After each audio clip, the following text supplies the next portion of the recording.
At kaugnay pa rin sa Bagyong Ruby, makakapanayam natin si Southern Leyte Governor Roger Mercado. Magandang umaga po, Governor. Magandang umaga, Kara. At salamat na very live ang ating information dissemination sa itong typhoon na darating. Opo. At para sa amin dito, we have already activated our command center dito sa Kapitolyo. Nag-meeting na kami kahapon sa ating Provincial Disaster Risk Management Council.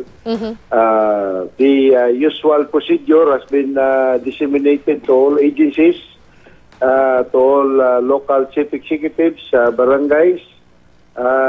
We have already ordered our budget officer to provide funds for the Social Welfare Department for provisions on rice, NFA rice, at saka water. And then nagpabili rin kami ng mga batteries ngayon para active ang ating mga radio for information. At sinususpend na natin ang classes effective noon today until Sunday, all levels of private and public schools. Opo. At we also suspended already our government offices as of noon today until weekend. So that everybody can have time to fully prepare themselves at ready in case of eventualities. Meron na rin tayong prayer brigade, text brigade na inactivate natin. Yung mga nakatira sa along the shoreline, along the riverbanks, mga mountain areas, pinapa-evacuate na natin. Nagsimula na po ba, sir, ang evacuation? May mga lagsilikas na po ba? Mayroon na. Mayroon na tayong pinalikas para hindi tayo masyadong magmamadali when the time comes, no? Para sila naman, instead of doing for their own thing, they can help other people because as of malayo pa, piniprepare na natin para pagdating sa panahon, ready na tayo. At Governor Mercado, ito naman pong mga evacuation centers natin ay nasuri naman po ito ng mga eksperto na ito po ay hindi maapektuhan ng storm surge at matibay po ito at hindi po ito babagsak kung sakasakali po na may dumating na malalakas na hangin.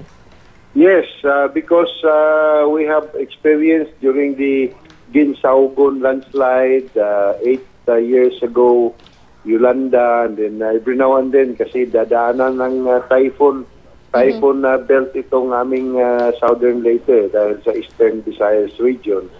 So parang lalo na ngayon, parang very cooperative, conscious at palagi nilang ino-on yung radio at saka TV.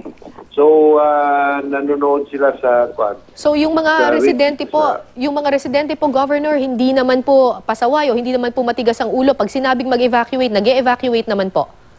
Mayroon ring pasaway pero pagkatapos tumatawa. So okay naman sila. They are kasi hindi na alam yung yung storm surge kaya natauhan sila doon. Sabi ko, wala, may storm surge. Hindi sir, pupunta ko kami, mag-evacuate kami kuanak. Joke only lang ito. So lalo na sila doon sa malapit sa baybayin ng mga dagat. Nag-evacuate na po. Evacuate na sila. Governor, ang isa pa pong iniisip natin dito kasi yung naging problema noon sa Yolanda, pati yung mga goods, yung mga relief goods ay naapektuhan rin ng bagyo. Naka-pre-position na po ba yung mga relief goods doon sa mga evacuation centers para kung sakasakali nga ay madali yung access ng mga evacuees dito? Yeah, meron kaming warehouse dito, sapat lang. But we have coordinated with mga groceries and stores na in case of emergency, open ang aming pagbili sa kanila, i-open yung stores nila para convenient, no, sa mga strategic areas, no. So, but meron kaming 24-hour provision stock na ready anytime na immobilize na in case of yung mga typhoon or yung mga Alright. calamities meron tayo. Alright, maraming salamat po at sabay-sabay po tayong, sama-sama po tayong magdasal at magbantay dito sa Bagyong Ruby. Maraming salamat po sa inyo, Governor Roger Mercado ng Southern Leyte. Salamat, Kara.